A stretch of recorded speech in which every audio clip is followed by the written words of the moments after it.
What's up, guys? My name is Jack Wright, also known as JackpotButtonLewis on YouTube, and also Real Next Gen King Henry VIII on Instagram here, and welcome to the first episode of my spin-off episodes of course, of my brand new World Cup football vlog series of Football's Come Home for Christmas. As welcome once again to this spin-off series alongside the main vlog series that I am doing, covering every England game of and their campaign at this year's FIFA World Cup Qatar 2022. Welcome to, once again, Football's Come Home for Christmas post-match.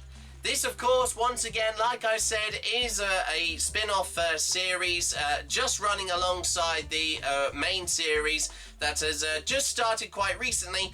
And also, just to quickly clarify, and also just before we go any further, I would like to apologise that the videos that I have been working on quite recently with this series, there have been quite some big delays, and the reason why is because I have just finished uploading the and also just been processing the recent video of which you might have heard over the last few episodes of Football's Come Home for the Girls, covering once again this summer's UEFA Women's Euro England 2022 final with England against Germany. The full video is finally uploaded, and I had to make a few little changes also because there was a copyright infringement and I did use some music as well. But the video has been, it's just managed to be re-edited. I had to leave out one of the logos of the official tournament at the end of the match. That's what happened. And unbelievably, I had so many problems trying to upload that video initially. And I know that obviously the weather outside, of course, as you know, it's that time of year now, because also as normally the World Cup, the FIFA World Cup would normally take place in the summer every 4 years, but since this is the first time that it's in a completely different climate, it's very hot and humid, as I mentioned in the first episode of this series. And obviously with the weather, it's obviously had quite a big effect on uploading that previous video. But it is finally up to watch, and if you want to watch that, there is of course a link just below this video after when you've watched this. So you could go and watch it and see the match in all its glory with an exclusive extended cut of the match. And it was so much fun to commentate on, honestly, and the fact that also I completely also forgot to say, when I did actually make that video, I actually happened to have one of the players that did play in that final of Jules Scott, who I initially thought that was her name, but I think her real name is Jill, even though Jules is a nickname for her. She's currently still at the moment one of the campmates in this year's I'm a Celebrity Get Me Out of Here series. On ITV1 at the moment, and I am hoping that she could go all the way to hopefully become the new Queen of the Jungle, since it's now just returned back to Australia after 2 years of being away because of the COVID-19 pandemic. They were the first country to get the virus, for the virus to spread from Wuhan, China initially. Even in Wuhan, China still at the moment, I know that they're still under lockdown following a new of course, spike in cases and more spreading of the other new variants.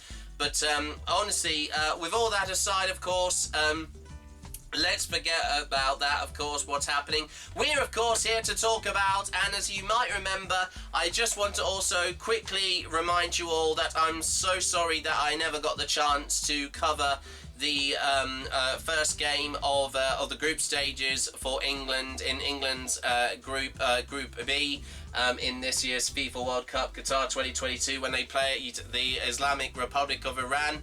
And unfortunately, I ended up getting a stomach bug, and as I said, that because of that, I felt quite sick. I've just been recovering from a recent cold as well. It's not COVID, by the way. I've already had my flu jab and also booster COVID-19 vaccine for this year as well. So I'm all fully protected. I think it's just that time of year when loads of colds and viruses and flus are just going around. It's just that time of year, everybody. But with all that aside, of course, I do apologise for not doing live commentary on that game. But despite that happening, unbelievably, as you can see right now, I've got actually not just 2, but I've actually got 4 to make up, because honestly, over the last few days, since it's been a while since I've, and I know this is the first time that I'm actually filming something as part of my new YouTube, of course, Football World Cup vlog series of Football's Come Home for Christmas. We have got lots to cover, not just the absolute annihilation by England, winning 6 goals to 2 against Iran. And unbelievably, even just from today, we've had some massive upsets in this year's FIFA World Cup Qatar 2022 group stage matches. More on that, of course, later on in the programme. But like I said, we, of course, are focusing once again on the incredible performance, especially by some of the young players who have made their debut playing at the World Cup, and also especially making up for the poor seasons they've had for their respective clubs in the Premier League, and even some playing in the Bundesliga in Germany. And one person in particular who, of course, scored the opening goal and his first goal at the FIFA World Cup was Jude Bellingham, and he has been talked a lot about quite recently, even in the news quite recently, as like I've said before, we've got some of the newspapers from earlier on this week on Tuesday, and of course we start off with the Sun newspaper, and it has the headline, "Hooray Jude." Of course, as you can tell, that's obviously a lyrical reference to the famous Beatles song Hey Jude. And it also says the headline, "And Saka twice, Sterling, Rashford and Grealish." So I was going to say, yeah, as well as I know he hasn't been playing quite recently, Bukayo Saka, in a England shirt, but he did score 2 incredible goals just from a few days ago. And it also says here quickly by Nick Parker and Robin Perry in Qatar, one of the sports correspondents for the Sun newspaper. And he said, footy wonder kid Jude Bellingham inspired England's best ever World Cup start as they thrashed Iran 6-2 in Qatar yesterday. This was once again from Tuesday earlier on this week, just to clarify, since this is 2 days after the game, once again for today being on a Wednesday. And, oh, actually Monday, sorry, my apologies, that's when the game actually happened, but this is the newspaper that followed after the game on the following day on Tuesday. And Jude, only 19 years old, scored the opening goal and bossed the game as Gareth Southgate's Lions bared their teeth. 2 goals for Bukayo Saka and others from Raheem Sterling, Marcus Rashford and Jack Grealish completed the rout. And it also says, Lion Mighty, scorer Jude jumps for joy and left Raheem Sterling as mobbed, as you could see there. Just a quick picture. If we can also, I know we've got some poor light here, but there is a little huddle when Raheem Sterling also scored as well. And that was incredible. He was, I think, the third England player to score. And also on the back of once again the Sun, it says the headline of the back headline, once again also from Dan King of the Sun newspaper. Kane disappointed at armband ban, but for Saka it's one love. Of course, a pun on the that was the name of the armband that Harry Kane was going to wear at the end, at the beginning of the first, of course, the game of Iran against the Islamic Republic of Iran. But annoyingly, of course, I know we're also going to touch on this just quite recently, before the game started, as a little preview before I actually was going to commentate on the match. And Bukayo Saka hail support after Euros agony. And jump for joy. Bukayo Saka celebrates scoring England's second goal against Iran and is hugged by Gareth Southgate after Euro 2020 final penalty shootout miss, as you can just see on the side there. Well, I mean, he has had, just like Southgate from last year at the Euros, he has had redemption, because he was the very player, unfortunately, the second youngest player in the England lineup, only about, I think, 21 years old. and he was responsible for, sadly, England missing out on their first European Football Championship title against Italy. But honestly, I mean, you know, it was really unfortunate. But me personally, as I've said before, despite all the racist abuse he received after that game, I had the utmost respect for him. For the first time, him playing in a major tournament from last year, now making his World Cup debut, and now scoring 2 goals in the first game. I mean, how incredible is that? It's quite remarkable, and quite the revelation he's had in just the space of a year. I mean, that's just quite phenomenal. But yes, to clarify, going back to about Harry Kane, there was talk from, I think, I'm not sure if it was the referee's decision initially in the game. We had, once again, to clarify, we had a Brazilian referee, and I'm trying to remember his name, if I could just quickly get it up here on my, also my official FIFA World Cup app, because it does have also all the information. Once again, if you have not bought it yet on the App Store, it's currently available. It's completely free, and you can get all the news, latest news and updates on, and also you can select your favourite team, so you can keep up with all the latest regarding your national team that you're supporting in this year's FIFA World Cup. And from what I did see here, yeah, Rafael Claus was the name of the referee, and he once again came from Brazil.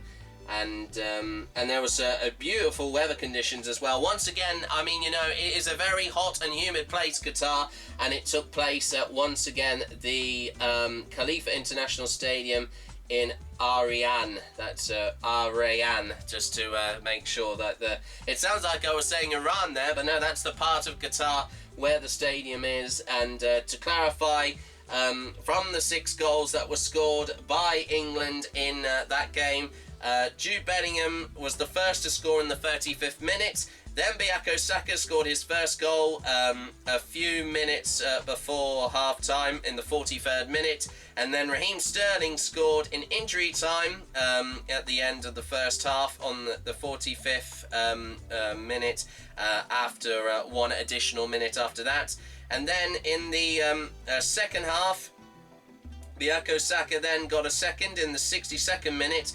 But then there was a penalty given by Mehdi, the captain, and it was a bit of a controversial one that was given right at the end as well, that he got right at the end of the game. And of course, there's been loads of talk about that quite recently, and also the reason why, as I said, 13 minutes. There, of course, was over 10 minutes of added time for both periods or both halves of the game as well.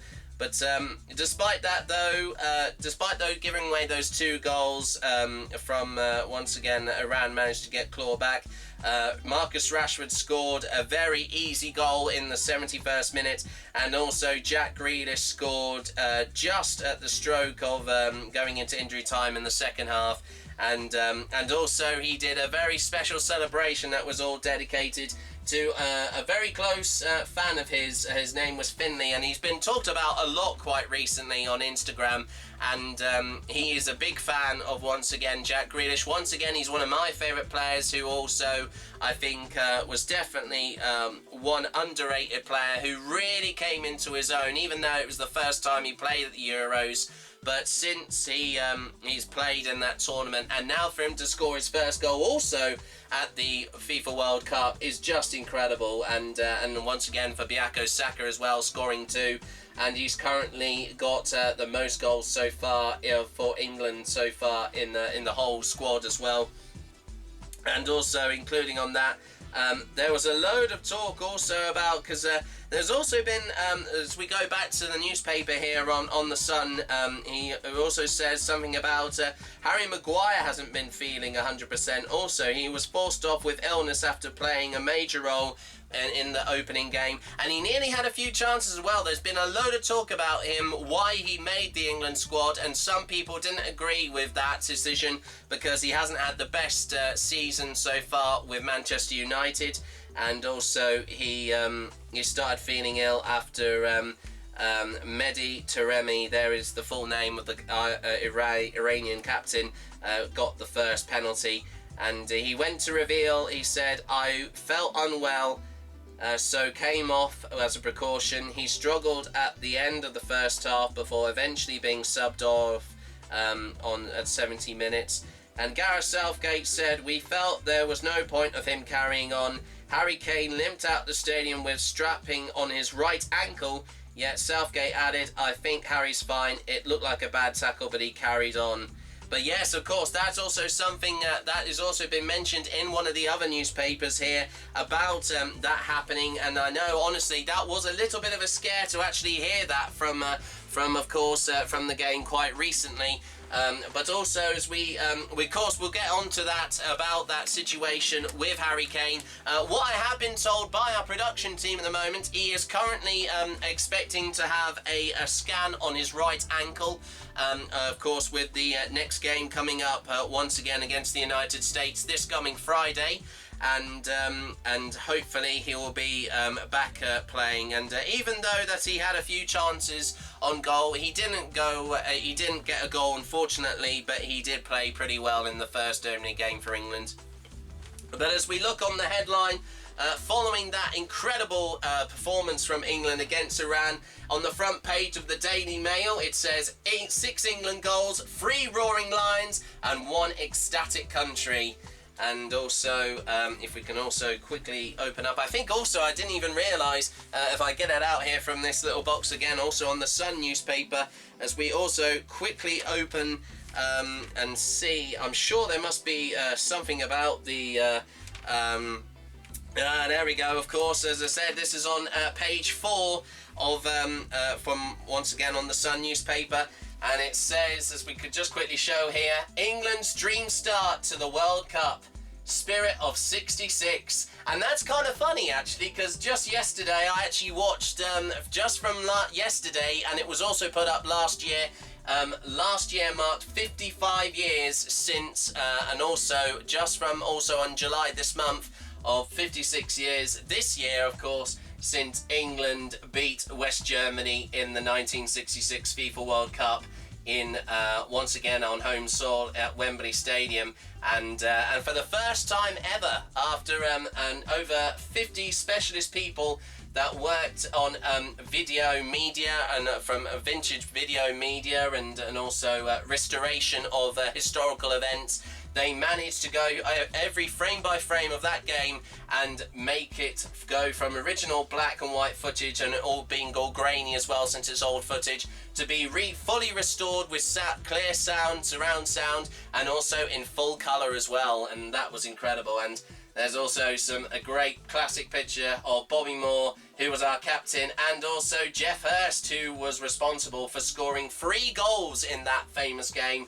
And he scored the famous goal where it was quoted by the late legendary football commentator Kenneth Walsham. "Some people are on the pitch, they think it's all over. It is now, it's 4. And as it says here, of course, also best result in the game. England were in World Cup dreamland last night as from thrashing Iran 6-2 with our best ever opening game performance." And I think also to clarify, I think I completely forgot to mention this also, this has been the most dominant performance from an England team in a FIFA World Cup finals match for the first time since the last World Cup back in Russia 2018, when they also beat Panama 6-1 also. So they've equalled that record from just a few days ago, and unbelievably also it says something about going back to Jack Grealish. Also the girlfriend of Jack Grealish, Sasha Atwood, was jumping for joy in the stands and went over to have a chat with once again his girlfriend after the game. And after he slotted the 6th goal, he looked quite relaxed as the pair chatted at the Khalifa International Stadium after match. And once again, yes, I was going to say the name of the fan who had cerebral palsy. That was actually the fan of him that asked once again Jack, who was playing for Man City, previously. He is currently playing for Aston Villa now at the moment. He also dedicated his next goal celebration to this fan whose name's Finley, 11 years old, who had cerebral palsy, and he called it the Worm Dance. There's actually a picture I think we might be showing, putting it on screen right now, of what it looked like, and it was kind of a bit like this, I think.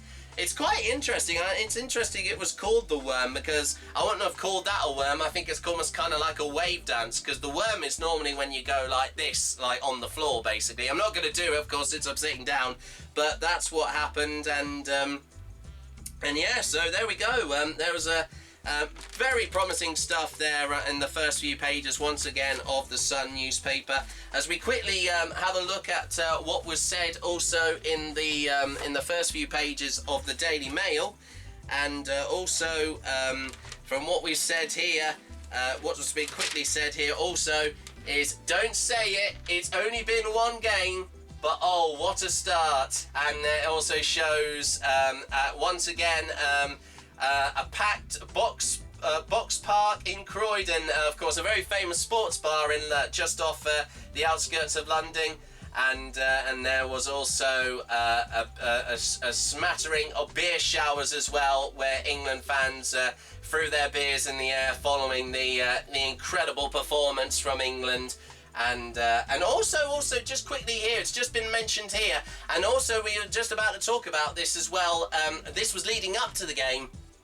And despite, of course, Harry Kane wasn't allowed to wear the One Love armband, he had a no discrimination one instead to replace it.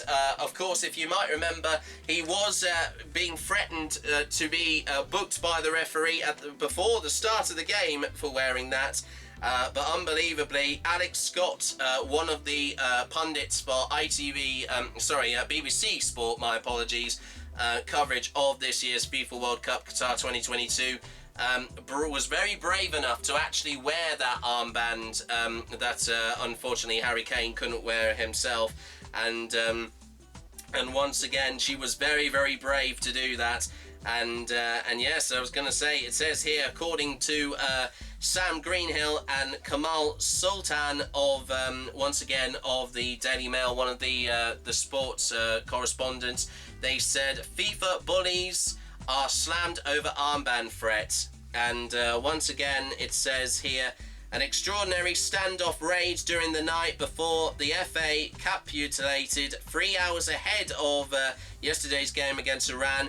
Fans called the FA spineless after it said it could not risk the player potentially being forced to leave the field of play for wearing, once again, that armband, an anti-discrimination symbol in a country where homosexuality is illegal. Now, we have been talking about this quite recently also, and the governing body of, once again, the Football Association has strict rules about apparel, and the rainbow armband was banned, and Harry Kane and the FA had vowed to defy the ban on principle, even if it meant a heavy financial fine, including also getting booked also with a yellow card during that game just a few days ago. But after talks with unyielding FIFA officials overnight, England and also the Welsh team also and 6 other European nations announced defeat. And for the game, Harry Kane once again wore a FIFA-approved no discrimination armband, and a statement from the group said, "We cannot put our players in the situation where they might be booked or even forced to leave the field of play."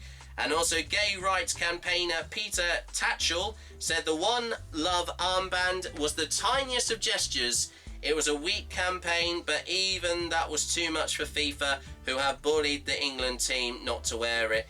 He called on captains to spend just 30 seconds at press conferences speaking on the rights of women, LGBTQIA+, community people and migrant workers, adding, "FIFA have crushed the One Love campaign with the threat of yellow cards. It's time to show FIFA and Qatar the red card." Now, that was also a very, very popular campaign where it was also aimed at some football players being on the target, on the receiving end of racism, and also racist abuse and offensive things being said to them.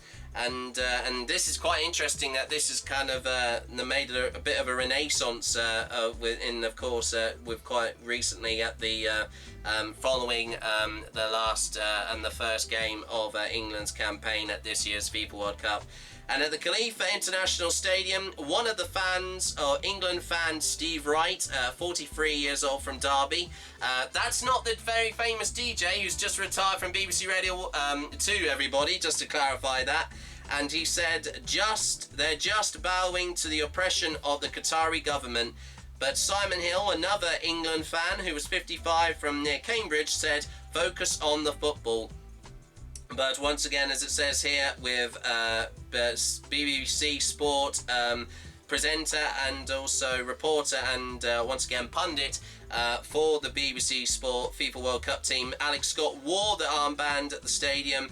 And last night also, just from a few days ago, FIFA ordered Belgium to change its second kit and remove the word love from the collar of their rainbow-trimmed white shirt as well, from their away kit as well.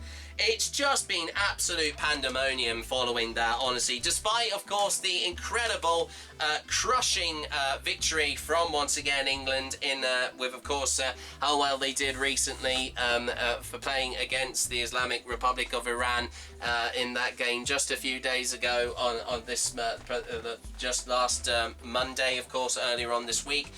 There's been lots to talk about, but also, with that being said, since I have just mentioned a little bit more about what happened in that game, we have also now got a few interviews from some of the goal scorers that scored those incredible goals from that game just a few days ago, and we have got some from BBC Sport, and also they are from the goal scorers of Jude Bellingham, Bukayo Saka, and we also hear from Gareth Southgate, because also, once again, even though there's been a load of talk quite recently of that incredible result, but he still feels a little bit annoyed that they gave away 2 goals to Iran, and they're obviously, as I said, they can't, despite that being quite an easy game for them, and them looking to face the United States once again, which they will be their next opponent in just a few days' time this coming Friday. What does he feel on how England played just a few days ago, once again with their incredible victory, 6-2 win over, once again, the Islamic Republic of Iran. Here's what all those 3 guys had to say after that incredible historical making match. Score in an England shirt, what an occasion to save it for tonight. Told you I was saving it, didn't I? But no, yeah, really good day for us. I think 6 goals in a World Cup game is really impressive, regardless of who you play against. And I think they came out really well. They were really strong, hard to break down. We didn't have anything clear for quite a while, and I think with more goals we opened them up. But the start was tough, and we had to dig it out even when we weren't getting it all our way. So yeah, it's important that we kind of learn how to create chances against them kind of sides. But we were a bit disappointed with the 2 goals, to be honest. For you personally, what was that feeling like when the ball hit the back of the net? To be honest, I thought it had missed, and then it felt like it took ages to loop into the goal. So yeah, I told you I wanted to try and score more goals for Dortmund and for England last year, and to get in the right position. It was a brilliant ball from Shorey, and I was just there to kind of flick it away, and yeah, really proud moment for me. What was the message from the manager in the dressing room at full time? Just said, kind of enjoy the wins, because it would have been a very different reaction had we not have got that result. But then also we've got to kind of get ready for the next game and realise that it's a new challenge incoming. And how much pressure does that kind of take off you going into the final 2 group games? Yeah, definitely. I think wins do that. You know what I mean? When you win games, you're at ease for a little bit longer, and there's a bit more off you for the next 2, like you said. But we'll still be at the same level, trying to perform and trying to get 2 more wins, because that's how we want to be. That's how we want to carry our mentality into hopefully the rest of the tournament. Well done, Jude. Bukayo, a win and 2 goals in your first World Cup game. Just how did that feel? I can't describe the feeling, it's amazing. I'm so happy, I'm so proud, and yeah, we got the win as well, so it's just a really, really special day. Yeah, the message from the manager and the players going into this was that you wanted a positive performance. Just how much did that fit the brief? Yeah, we needed that good start. Obviously we didn't play the best coming into this tournament, so there was a lot of talk and speculation about our form, but we showed everyone today how much quality we have and what we can do. And how much pressure does that really, getting that win on match day 1? Oh, it's amazing, you know, to obviously get the win in the end and put all the pressure, but we know we have to be consistent because we have the next game coming up in a few days and we have to win again. For you personally, given everything that happened last summer, you've had a brilliant start to the season for Arsenal. Do you feel like you've come to this World Cup in the best possible place? Yeah, I feel like I'm in a good place. You know, I have the support from the fans. You know, I really feel the love from the fans and from the coaching staff and from my teammates, and that's all I need. You know, and then I feel good and I'm ready to give 100%. So I gave that today, and I'll continue to do that every time I put the shirt on. Well done today, Payo. Thank you. I just think it's a consequence of the scoreline a bit. We had, I think, 24 minutes of added time across the game, so it's a long time to focus. And but we just lost concentration, and when we play at a slower tempo, we're not anywhere near as effective. Looking at the positives then, a number of different goal scorers and not Harry Kane. We've spoken before about the burden needing to be taken off him. How positive is that for England? Yeah, we've got some good players, and today they really delivered. Our attacking players looked a threat throughout the game. I thought our defence in their first hour or so really controlled the game, controlled possession of the game, and were patient with their build-up. Midfield were excellent, both Declan and Jude, and our forwards looked a threat, and that's a great marker to put down.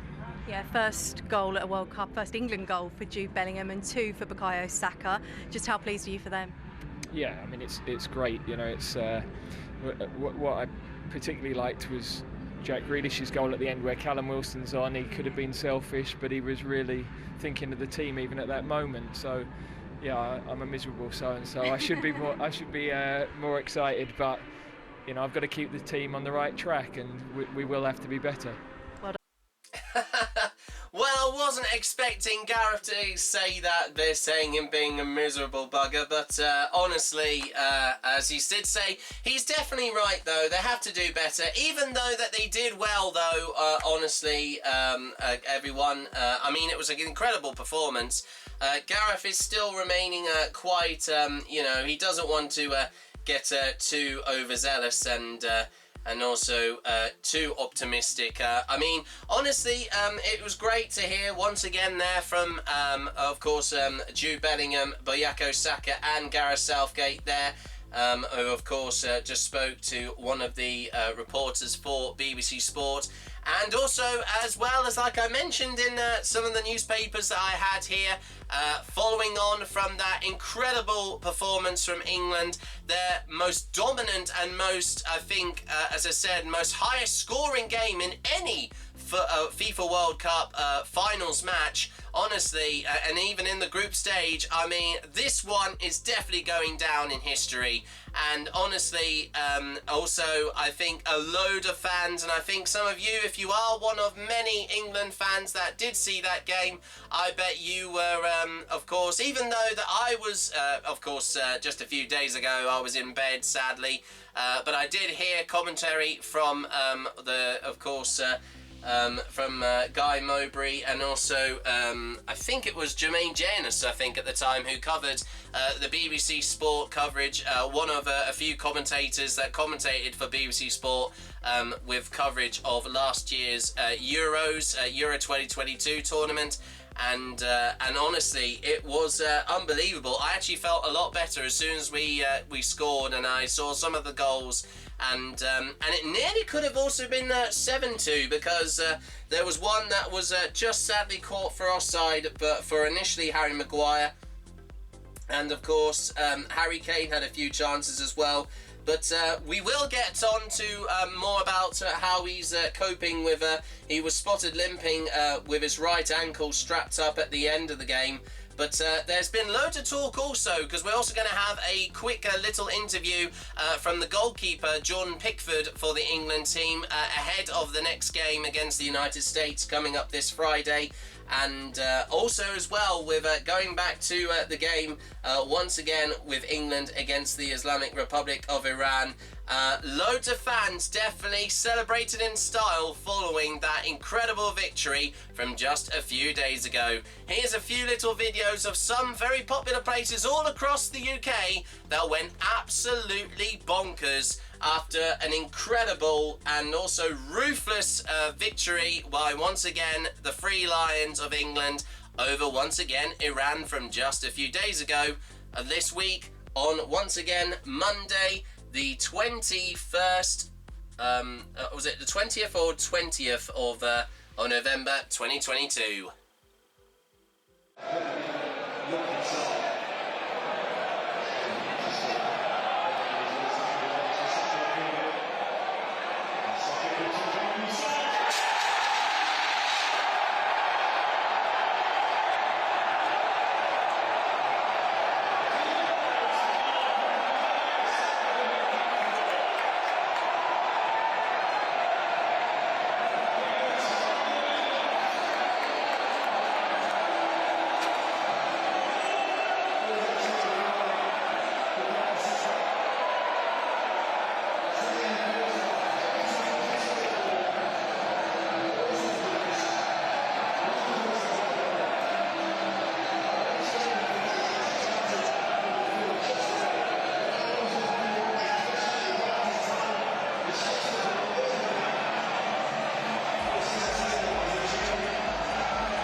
my goodness, that was absolutely crazy, wasn't it, everyone? Well, also, and not just from what we just saw there. Unbelievably, the footage that you just saw there, like I mentioned in one of the newspapers, was actually at Box Park, Croydon, one of those famous sports bars just in the outskirts of London. And unbelievably, we actually just had that footage there of the goals being scored by Rashford, Saka, and also Jack Grealish as well. But incredible scenes though. And I know there's been a load of talk on that video that has just been put up. We got that exclusively from Beanie Man Sports on YouTube. If you want to keep up with, they are covering all of the latest games of this year's FIFA World Cup, and not just following England, but also other games that are also happening in the tournament as well. And also, on the topic of that as well, we can, of course, we can move on quite swiftly on, especially because over the last few days, this year's FIFA World Cup, just like last time's at the FIFA, once again in Russia, sorry, my apologies, in 2018, has been unpredictable. Just like the Euros from last year, we have seen some of the smaller countries go on to even cause massive upsets and actually beat some of the more higher ranked teams in the FIFA rankings, and actually beat them in the first two matches. From what I've heard quite recently, unbelievably, from just to clarify on all the other games that have happened earlier on this week since it just started, the home team, the hosts of Qatar, unfortunately got beaten by Ecuador of South America 2-0. And also Senegal lost to the Netherlands 2-0 in Group A. Once again, also Qatar and also Ecuador being in that same group as well. Also, an incredible performance also, since I was just talking about the United States being the next opponent for England in their group, Group B of this year's FIFA World Cup Qatar 2022. They had an incredible game against the other home nation in this year's tournament of Wales. And they Gareth Bale, the captain, got an incredible and got a very special equalising goal, a vital equaliser for them to hold off the United States to a 1-1 draw. And but unbelievably, just yesterday, I think one of the first major upsets, massive upsets in this year's FIFA World Cup has to be Argentina unbelievably lost to Saudi Arabia 2-1, would you believe? Despite a penalty for Lionel Messi, who was the first to score. The players, to clarify, of S. Al Sheri and also S. Al Dosari, that scored in the 48th and 53rd minute. They unbelievably, like I said, were the first Asian and also Middle East team to win a game. And I mean, it's to make up, especially since Qatar, the host team, are based around in that same area, but Saudi Arabia is a bordering country to alongside them, including Bahrain, but they're not in this tournament this year. They unbelievably, like I said, they managed to unbelievably beat one of the higher ranked teams in the FIFA rankings of once again Argentina. And I mean, that is just quite unbelievable. And if you thought that was crazy, we also had from yesterday games from that's Argentina and Saudi Arabia being in Group C. The other game of Mexico and Poland was to a goalless draw, 0-0. And also in Group D, Denmark and Tunisia also finished goalless, 0-0 as well. And but unbelievably, and this was quite a surprise performance, because I initially thought they could have been within a chance, and they were the first to score. Australia unbelievably managed to score first against the current world champions of France, but then they got completely annihilated in the second half with goals from Rabé and Olivier Giroud, and also Kylian Mbappe scoring in the 68th minute, while Olivier Giroud got goals, 2 goals in the whole game in the 32nd minute in the first half and the 71st minute in the second half. and that was a very dominant performance there. But honestly, the Socceroos, even though they are not the most successful team out of a few also in this tournament, but that was quite the surprise, and they even had a few chances as well that unfortunately hit the post. And I did watch the game yesterday. It was quite the spectacle to watch, everybody. And but also following on from today, also currently, as because it will be on in just I think in just an hour's time. Oh no, sorry, my apologies. I think it's just going to be in just under 20 minutes. Belgium are going to take on Canada in Group F. And once again, also Morocco took on Croatia today, but it was a goalless draw as well, 0-0. But unbelievably, another massive upset, despite being generally outplayed. The Asian nation of Japan unbelievably beat Germany 2-1. And that was just crazy. And I know there's been a load of talk about the Japanese national team, football team in this year's FIFA World Cup. They are definite underdogs because of the players who are playing on the national side. They also play at some of the European clubs, also in the Bundesliga, also in the French league, and also the Bundesliga in Germany, and even some of the clubs also in the English Premier League as well, for that matter. And despite a goal from Gundogan, one of the very popular and star players for Germany, getting a penalty in the 33rd minute, Dohan and also Isano were the two players to come back from being behind 1-0 at half-time and scoring both. Well, with Dohan scoring in the 75th minute and also Asano scoring the 83rd minute.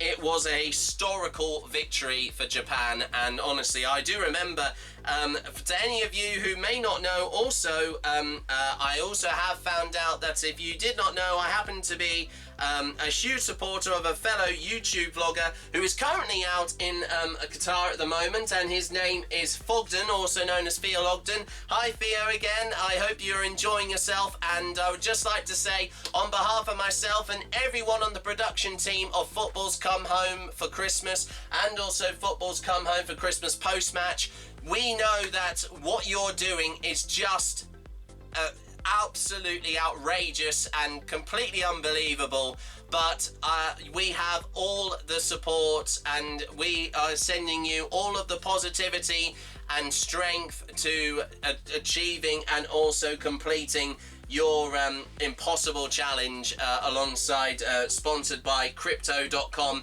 And to any of you who have no idea what this is on, what I'm on about, this was something that Theo did sign a contract for on behalf of Crypto.com that specialise in cryptocurrency, and it is all about going to all 64 games, yes, 64 games, all 64 games of this year's FIFA World Cup Qatar 2022.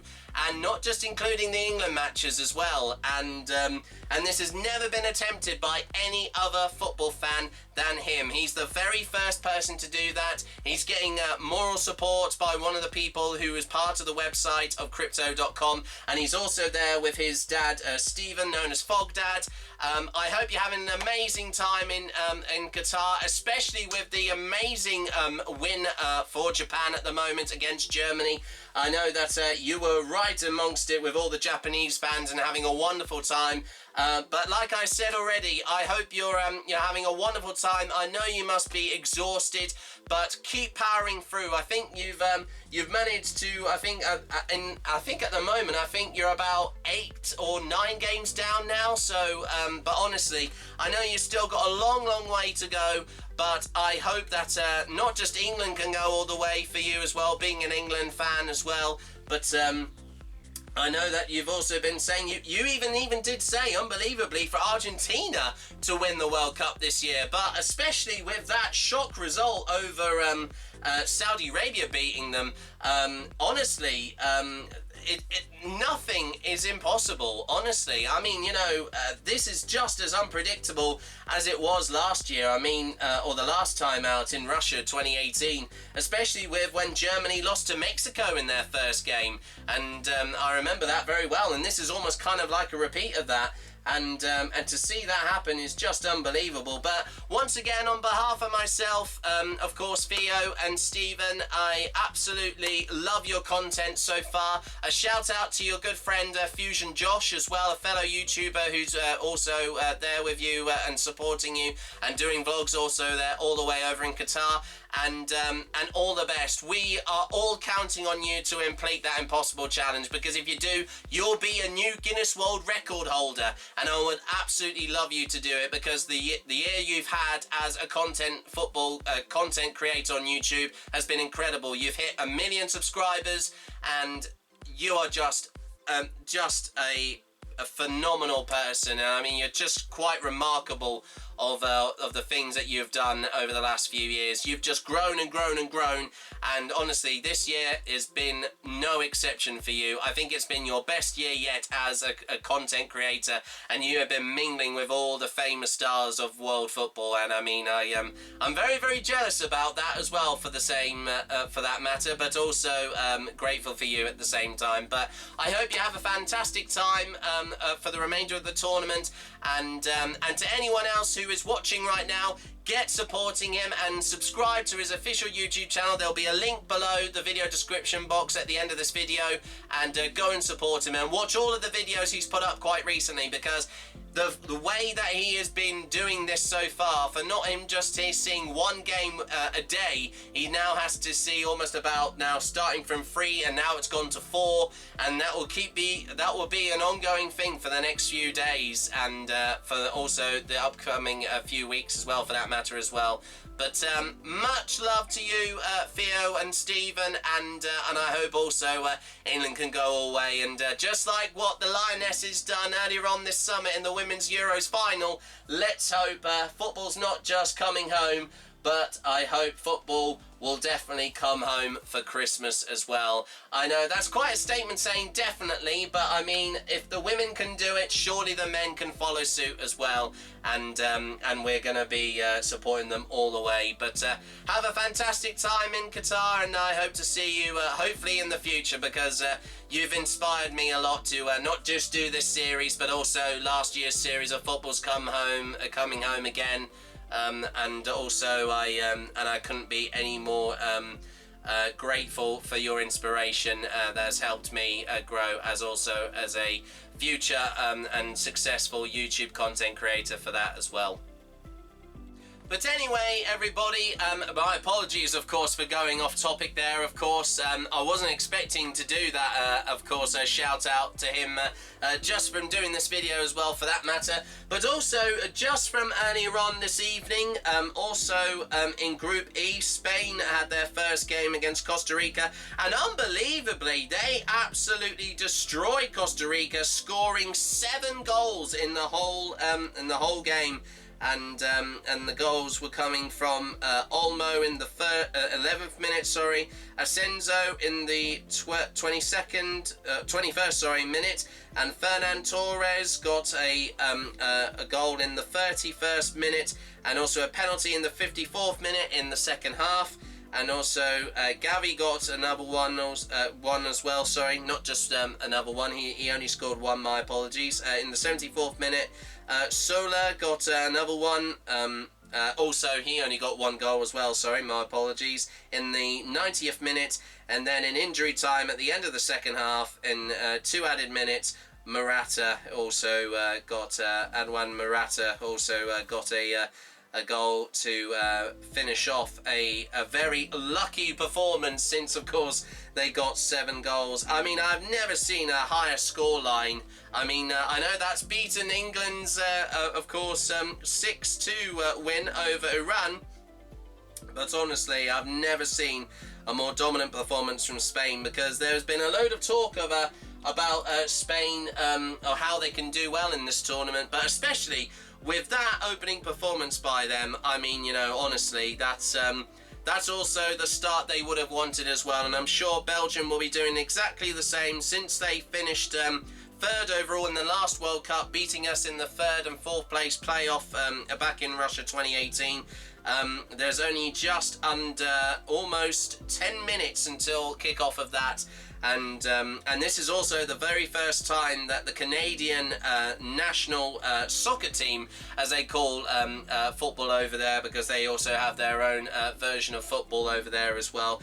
We're played with a very different ball, just like of course rugby here in the England and also the United Kingdom for that matter.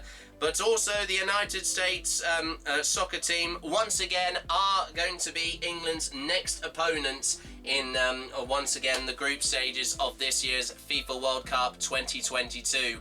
Now to go back to once again like what I said earlier on, he did suffer an injury to his right ankle earlier on, but now we've got an exclusive press conference from the #1 England goalkeeper himself, of Jordan Pickford, and he can tell us more information on how he felt after the incredible win for England over the Islamic Republic of Iran, but as well as that, also give us a little bit of a reminder, or also just hopefully some positive news surrounding the condition of Harry Kane, and hopefully he'll be able to recover quickly enough for, of course, once again the next game of once again the group stages of England's campaign at this year's FIFA World Cup Qatar 2022, when they take on the United States on this Friday, and also at the Al Bayt Stadium. I think that is also the name of the stadium, just to clarify as well, because I did also have it here as well.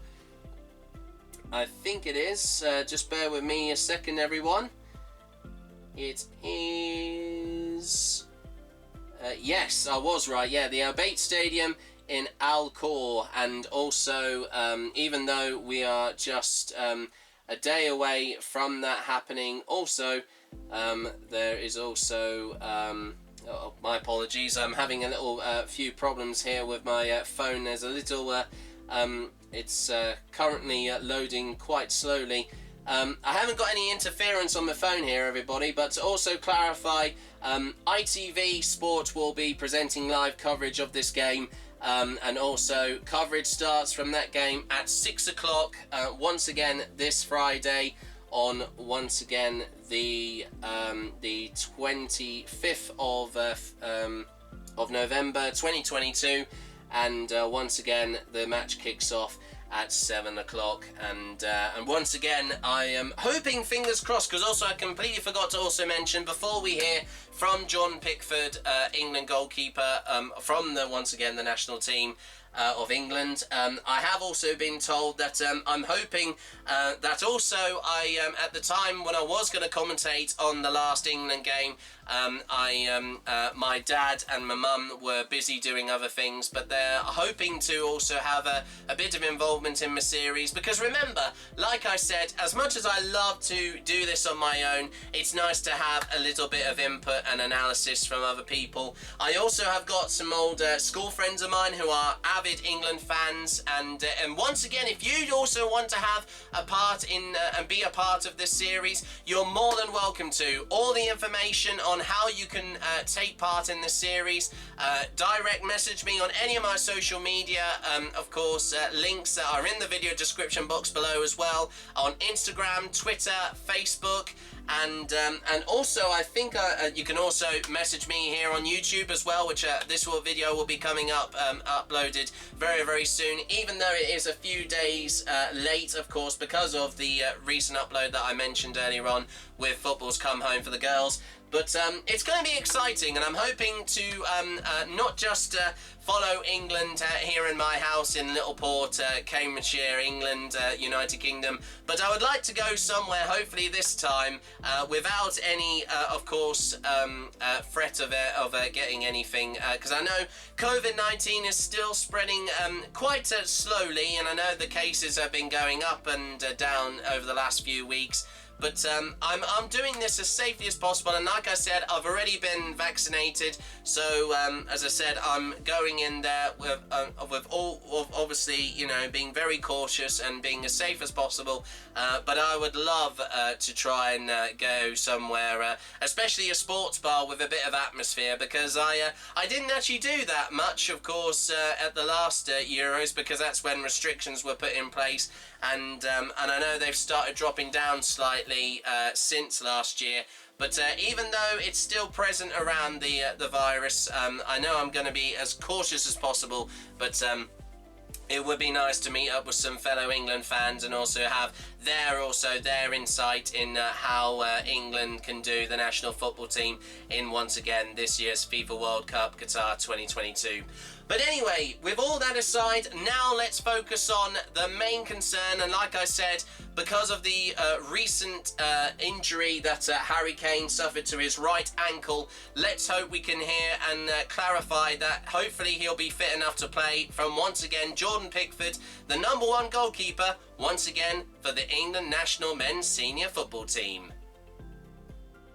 Okay, good afternoon everybody and welcome to this media conference with Jordan Pickford. As ever, usual housekeeping, if you can raise your hand when you have a question, say who you represent and your name, that'd be useful. And also important bit of housekeeping as well is if you can switch the mic on when it comes to you as well, so we can hear you loud and clear. Rob Dorset, when you want to get us underway, good to go. Thanks Andy. Jordan, good to see you. Right. As far as first games in a World Cup go, that one against Iran couldn't really have gone much better, could it? What's it done for the belief and the confidence in the camp? Yeah, it was a great game. 6 goals first game. You know, I think if you look at the previous record of Iran, you know, in the last number of games, they're very hard to beat, hard to break down, and I think we were very clinical in our approach. 6 goals. I think we had 12 shots, so lads are outstanding. You looked absolutely furious, particularly with the first goal that they got back. Amongst all of these positives and after that incredible defensive record you put together in the Euros, do England, as the manager said, need to be tighter defensively if they're going to progress in this tournament, do you think? Yeah, I think as a whole squad, I think we want to be keep clean sheets because we know how important they are through tournament football. But we're 4-0 up and conceded an easy goal really. Then they got a penalty which was a bit of a indifferent one really, but yeah, to concede's never you're never going to be happy conceding a goal, and yeah, we will build on to USA and hopefully get a clean sheet there. The win came at a cost. Iran were very physical, especially in the second half, and Harry Kane, we've been told, has gone for a scan on that injured ankle. How is he? Yeah, I think he's good. Probably be a little bit sore, but I think he's out on the grass today with us, so that's good. And he's our captain, and I think he's fine. Yeah. That's a huge relief to a lot of people in this room and to England fans all around the place. I mean, there's so much talent in this England squad. So I mean, no disrespect to anybody else in the squad, but is he the one player that's irreplaceable if he's injured? No, I think everyone will take the chance. I think when Harry came off, about 70 minutes, Callum come on and played really well, got the assist for Jack. He was very unselfish and gave Jack his goal, and I think everyone's training really hard. Everyone's here for a reason, to play football, and yeah, but obviously Harry is an unbelievable player. He sets the example in the squad. He's the leader, he's the captain, and we all look up to him. But yeah, there's also opportunities for other lads as well. Thanks, mate. Cheers, Rob. Is this on? Yes. Hi, Natalie Burks, BBC News. Gareth's already voiced concern that England were used as an example of a goal that shouldn't stood in the referees' meeting. The penalty shout against Harry didn't go your way. How worried are you that England might face unfair treatment here? Yeah, it got brought up in the referees' meeting, which we were involved in. But hopefully we get fair side of it, and you know, it's never going to be perfect. I think you're never going to get be happy all the time with VAR decisions, but you know, I think Harry's one could have been a penalty from even my point of view. But yeah, you can't always be perfect from the referee's side, and just hopefully we'll get our decisions when we feel like we need them. Well, we obviously know Harry Kane didn't wear the armband in the end, the One Love armband. Were all the squad, including included in discussions around that. And were there threats that were greater than just a yellow card in that match? Yeah, I think as a squad we've all had conversation and we all stand for it. We all wanted Harry to wear it, but I think the decision got took out of our hands as a squad, as players, and I think it's went higher up than that really. So, and I don't know what there was any more punishment, but if it was a yellow card and if Harry wore it and got a yellow card and might have missed the next game, it's not going to be ideal for us. So I think it got taken out of our hands. The last time England played the USA in a World Cup, there was quite a high-profile goalkeeping issue. The USA are the underdogs, but they have beaten, of course, England famously before in a World Cup. How hard is it for you to just focus on doing the right things, the little things right, especially as a goalkeeper when you might not, hopefully, be as busy in that game? Yeah, I think they're a top nation. You know, they've got a lot of experienced players, a lot of players in the Premier League that who we've came up against in the league. But yeah, it's about us as a squad being 100% again. You know, taking the result from Iran, being positive and going into the USA game positive. But as a goalkeeper, you know, hopefully not too busy. But when called upon, I'm ready to help the team out and be ready like the rest of the lads will be.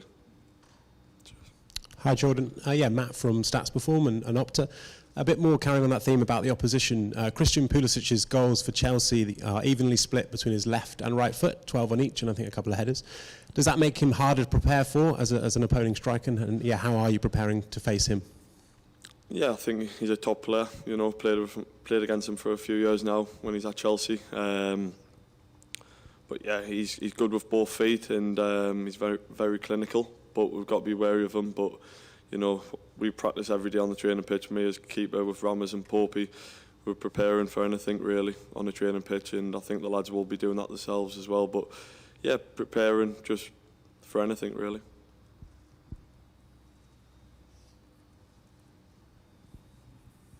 You bring the microphone to the front.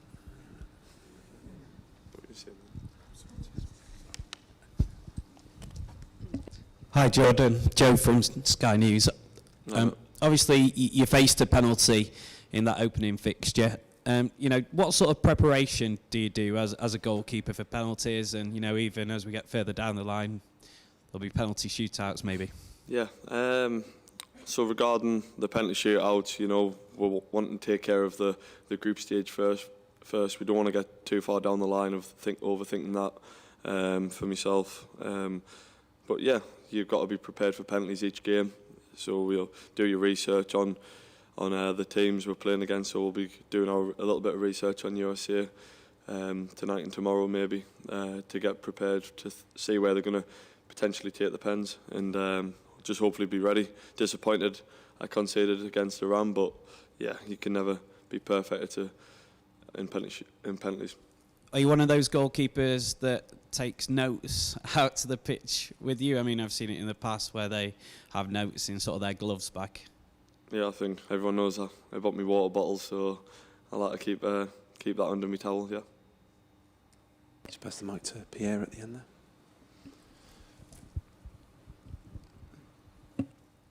Hello, I'm Pierre from Newspaper L'Equipe. Jude Bellingham was very impressive Monday. He played like he was 35 years old. I was wondering, how is he in his everyday life? Is it like a normal 19 years old lad, or is he that mature? Can you tell us? He's a great lad, young lad, but he's very mature. I think with him being at Dortmund, you can see he's got leadership qualities already, being captain at Dortmund already, and his performance the other night was unbelievable. For his debut in the World Cup was magnificent. But yeah, he's a great lad, still a young lad, but he's quality. You pass the mic to Rick Edwards there. Rick Edwards, 5 Live. 6-2 is a brilliant result, but partly I think because of the 2 goals that were conceded. Virtually no one is talking about that save that you made, the fingertip save, and I was right by it. Excellent save. Is it a bit frustrating for you personally? Like, come on, guys, will someone talk about the save? Yeah, it was, the practice we're putting all week, with Marge. He's big on that, and we'll work on it all week, and it's nice for it to pay off. I was waiting, then I'm expecting a shot, then he takes it late, and I've got a nice top hand on it. But the resulting penalty comes from a throw-in or a set piece from that side from after the save. So a bit disappointed, but pleased with the save. You know, I'm in the moment. I'm ready for anything that comes at me, and felt that was a good save. Disappointed not to get the clean sheet, but we'll keep building as a team. When you're eyeing up the other keepers at the tournament, which I'm assuming you're doing, who are your top three and why? There's a lot of depth. You know, Courtois, Belgium, his season he had for Real Madrid last season was unbelievable. Neuer, number of years, the last 10 to 12 years been incredible. There's loads. There's a good competition. Who's up next? Thanks.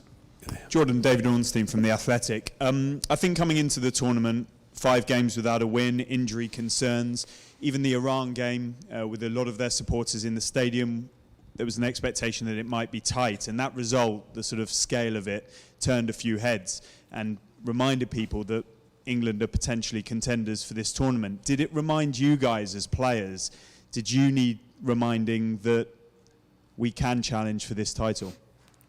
Yeah, we know why we're here. We want to win the tournament. We know how hard it's going to be to win the tournament, but we're ready for it. Every challenge, there's always going to be challenges in football matches. And I said earlier about Iran, the defensive record's very good, and to score 6 goals against them in the first group game of a World Cup is a really good statement for us as a team, and to build on as well, to keep moving forward to the USA game. Roman National World. Pickford, you beat Iran. They are highly ranked than Saudi Arabia, who beat Argentina. Now, Argentina could still be an opponent in the knockout stage. Does that defeat actually give confidence to the squad? No, that's what World Cup football is all about. You know, there's always going to be surprises. Watch the game and all the other games as well. You know, there's been some tight games already, 0-0s, 1-1s. So our opening game against Iran is a very good result. You know, 6 goals. But yeah, there's always going to be surprise in World Cup football, and Saudi Arabia played a good game against Argentina and got the win. Okay, we get the mic to Jerry Lawton, just at the back there. Jerry? Just message you. I was just messaging you, Andy. Jordan, congratulations the other night. Jerry Lawton from the Daily Star. Just wondering about the conditions on the pitch. There's been a lot of talk you're probably coming to a desert. We've heard in advance it was going to be really hot. We've actually had fans complaining it's cold in the stadium because the aircon is that good. People are unprepared for what it... I was wondering what it was like on the pitch to play in. Did you notice it at all? Was it even cold? I mean... No, the conditions were good. You know, the pitch was good. It was a bit slick. You know, a bit of dew on the pitch, and yeah, I think it was cold in the stands, but as players I think it was a perfect temperature for us. I know it was a 4 o'clock kick-off, and our next 2 fixtures are 10 p.m, so it might be a bit different then, but the conditions seem fine for me. Do you think that's something that will that will help England, basically, that the fact that conditions are so... Yeah, well, I think it's a bit warmer than England at the moment, but no, yeah, it is nice. The conditions are good. It's not too hot, it's not unbearable with the aircon system in place is very good, so yeah, it's a good starting point. Thank you very much. Cheers. Hi Jordan, James Robson, AP. Yeah, sorry. Can you, while you're here, you're in the bubble, can you enjoy actually watching the other games? And I'm thinking specifically about the Argentina-Saudi game. It's probably so far the game of the tournament, the shock of the tournament, obviously. So did you watch it? And did you get just that sort of excitement like all fans got watching a favourite lose? Yeah, to be fair, we were doing recovery when it was on, so I think we got the final update. But there's 4 games on a day per day, so it's good to watch the other teams, the other groups, what's happening, and get to watch the players and what they're about, really. So yeah, well, I think all the lads like watching football. It's a World Cup at the end of the day. I'm really excited for it. What was the reaction to the Argentina game? I know I was doing stretching, so hurt me hammies. Hi Jordan, Adam Leventhal from The Athletic. The big story yesterday off the field was regarding Cristiano Ronaldo and Manchester United parting ways. Obviously one of your adversaries in the Premier League, obviously a teammate of some of your colleagues, and you know it is one of the biggest players in the world, now a free agent at the World Cup. It's quite a random situation to be in. Has it been a topic of discussion at all?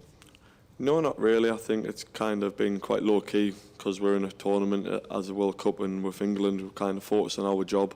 But yeah, unbelievable player, one of the two greatest players in the world to do it. So yeah, he's a free agent now, but I think our focus is England and nothing outside of it really. Okay, I think that concludes the live section. We'll now move on to a very short section of Bargain until 10:30 p.m. UK time this evening, and we'll start there. Ooh, well, that's a relief to hear that. What a relief to hear that from John Pickford. So it is hopeful that I think he will. He has actually been, even though he is going to get a scan later on, of course. Later on this week, and also on, of course, Thursday, leading up to the United States' second game of England's campaign at this year's FIFA World Cup Qatar 2022. That's great to hear that Jordan can clarify that Harry Kane's okay. It has, even though that was an incredible thrashing once again for England there against the United, the Islamic Republic of Iran. I mean, it was an incredible performance, and also at times Iran were a bit awkward for England, but honestly they managed to try and make it a bit tough for some of the England players, but most of them have been quite resilient about it, which is good to hear. And also on the topic of, as like I said, since there has been two massive upsets quite recently in this year's FIFA World Cup, once again with the Argentina losing to Saudi Arabia 2-1, and also just today with Japan beating Germany. There's also been talk about quite recently, because Jude Bellingham also said in the newspaper as of today, Wednesday the 23rd of November 2022, he has also said that on the front page of the Sun newspaper that Joker Jude Bellingham yesterday, for being Tuesday yesterday, that he urged fans to bunk off and watch England's march to World Cup glory. The Wonder Kid scored, as it continues on page 9, in a stunning midfield display during the 6-2 demolition of Iran on Monday. Millions bunked off work and scored to watch the game in Qatar, which kicked off at 1 o'clock UK time. And Jude was shown a clip of fans in a beer-chucking frenzy at London's Box Park in Croydon as his header went in. That's what we showed earlier on, but that was with the goals, the later goals in that game, once again from Bukayo Saka, Raheem Sterling, Jack Grealish, and also Marcus Rashford. But he has also said here, the Starbridge Borussia Dortmund player asked it would have been 1 o'clock there, 1:30. I was going to say that time-wise in the afternoon, from because they are a few hours ahead, Qatar. I think about 4 or 5 from what I remember, to be more specific. And he joked, sack it, don't go to work when we're playing. And he said, this is what you loved seeing. This is what you love seeing, really. It is why we play, especially when we come so far away from home. And he's the first player born after 2000 to score in a World Cup goal. And he told how he was unable to sleep afterwards. He said, I'm coming down from the high now and focusing on the next game. It's difficult to sleep, to be fair. I was up all night, oh my goodness. And he added, we have to back it up with a good performance and a good win against the United States. A win on Friday will get England to the knockout round of 16. Well, that's good to hear as well. Well, that's promising stuff there to hear. And then, of course, that's what exactly happened at the last World Cup campaign after the incredible similar performance 4 years prior.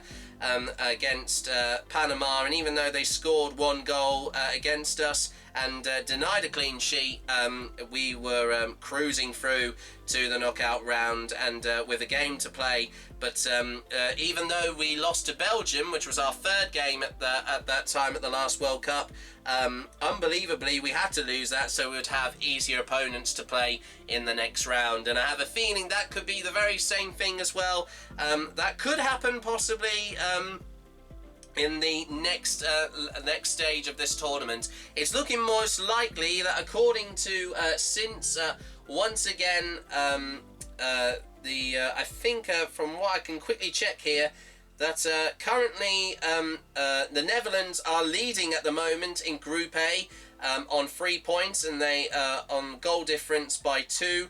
Second are Ecuador, third are Senegal, and fourth are Qatar. So, as from what I do know, even though, of course, we've only just had one game down, but I do know that I think whoever wins and qualifies at the top of Group A will play the runners-up in Group B, and then the winners of Group B will play the runners-up in Group A. So it's more likely, possibly, to be either facing, because since they are the more higher ranked teams in the group so far, it could be either the Netherlands or Ecuador. But and I know that also, to clarify that also as well, one of my good old school friends, Fabian Missen, who I chatted to just a few days ago following the last England match, he did say that the Netherlands, even though they didn't qualify for the last World Cup, they have had quite a resurgence of good results recently, so they would be quite the hard team to take on, and they won't be as easy to beat than Ecuador. But the last time that they faced Ecuador in a FIFA World Cup was, I think, actually around the same time. I'm not sure if it was a... I think, yeah, it was definitely the knockout round of 16 at the 2006 FIFA World Cup in Germany, when they just narrowly beat them 1-0 thanks to an incredible goal from the great late captain who played for England at that time, David Beckham, who's also one of the ambassadors for this year's FIFA World Cup Qatar 2022 as well, who is over in Qatar at the moment as well. He's still alive, by the way. When I mean, of course, late, he hasn't died or anything. He's just he's retired from playing professional football, but he does run his own football team, and he manages that in the United States also. He's obviously become a very, very popular star, as you may remember. Of course, his name was mentioned a lot, and also there was a lookalike of him that also played him in, of course, because this year also marking 20 years of the very famous football-themed film of Bend It Like Beckham. I know, obviously, that was a film, especially this year, has inspired so many people, especially young girls who love football, to play it. And I mean, no matter what your background is, because with the character that was played by the incredible, just to clarify her name, as I'm sure you know who I mean by as soon as I look it up here on my phone. Yes, I was going to say it was Parminder Nagra, and even a young Keira Knightley. And unbelievably also, if you did not know as well, even though he played the coach for the I'm trying to remember the exact team that was in the film. Yeah, the Hounslow Harriers. He was the manager, and well, of course, the person of the person's name was Jonathan Rhys-Meyers, who, if I've not mentioned him before, of course, I know that I've looked up to him in a huge way from just a few years ago, because he is more well known for playing King Henry VIII of England in the famous historical drama series The Tudors.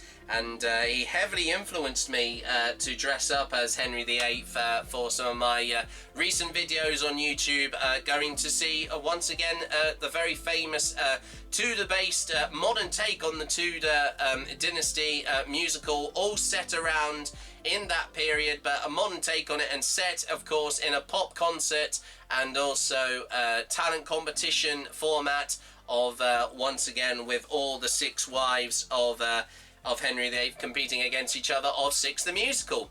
But honestly, guys, like I said already, I mean, it is just remarkable how there's been so much optimism for England. And even though it was an easy game, as I've said before, England can't get too complacent, and then they can't be content. They need to keep evolving, and I know that they can have one, of course, dominant performance, but it only takes, I think, a little bit of unexpected play from the United States. They could be awkward opponents for England, and honestly, I have a feeling that it could be going that way, of course, in just a few days' time.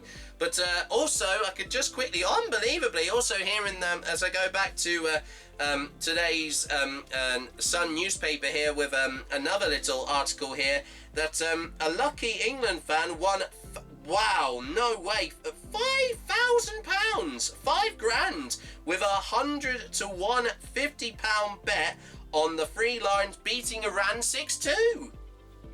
And this person here, there's a picture of him here. I don't think you'll be able to see it if I show it to you on the camera, but this person, his name is Bill Drabble. He's a car salesman, and he watched the game from his local pub, then splashed £500 on drinks for his pals, and he's 39 years old, and he said it was such an incredible moment. I was jumping around the pub because I was so happy. And he's a dad of 4 from Basildon in Essex, and he added, when Iran were awarded the penalty, I couldn't look, but when the ball hit the back of the net, the whole pub erupted. And also a second punter, also alongside Bill, also won half the amount that he won of 5,000.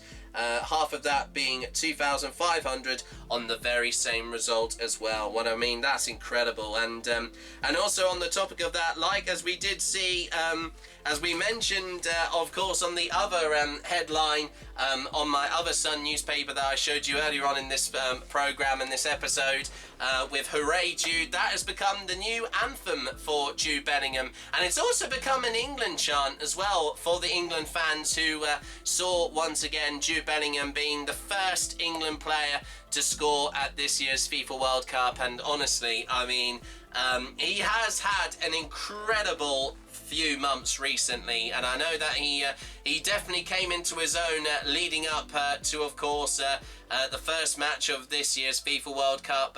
Of course, with the before this happened, this tournament, he also played a vital role in a nail-biting 3-3 draw against Germany, the last game for England in their current campaign in the UEFA Nations League, despite getting relegated from League A to League B. And also, once again, they failed to not win a single game, unfortunately. They got a few draws. I think they got 2 draws and unfortunately lost 3 times. They lost both games to Hungary, which was one of their other teams in their group. And also a hard-fought draw also away to Germany in Munich. And also an unfortunate performance also against Italy, even though they are the current European champions and hadn't, unfortunately, qualified and failed to qualify for this year's FIFA World Cup. But all that aside, I mean, you know, the team, even though, as I've said before, they've had a stinker of a season, of course, you know, in that tournament recently, but with the performance just recently from England here, I think it can only, I mean, it is the perfect role reversal they asked for. And honestly, I have a feeling that even though it was a very dominant performance from England against the Islamic Republic of Iran, I'm sure that they want to improve quite a lot with, of course, this upcoming Friday's game against the United States. And once again, we are going to have full coverage of that once again. And of course, I will be uploading the rest of the episodes that I haven't uploaded yet, and I'm currently still working on at the moment. But honestly, guys, it has been an absolute pleasure to finally, even though this is the first episode of this, of course, spin-off series of, once again, Football's Come Home for Christmas post-match. That is, of course, as I said, I think I have covered almost everything, actually, and I think I've been going on for almost an hour. But honestly, guys, it is wonderful to, even though it is the most unexpected start to this series, because I missed commentating on the first England match, but I will definitely be covering all the next match of once again when England take on the United States. And to clarify, if you are watching that, once again to just be sure, it's going to be broadcasted live on ITV1 from 6 o'clock, and then the match will kick off once again at 7 o'clock in the evening. And once again, it will take place at the Albait Stadium in, once again, to clarify, the place of where where the match will take place in the state of Al Khor in, once again, Qatar. Well, with that all being said, I think, as I said, there's nothing else much to say, but thank you very much, everybody, for watching the first episode of Football's Come Home for Christmas post-match. Honestly, guys, as I said, I know it's the most unusual start to this series, and I know that if you might remember, of course, I did plan to I did actually do, of course, a feature called The Right Decision, which I did over the Euros campaign that England had at last year's Euros last year.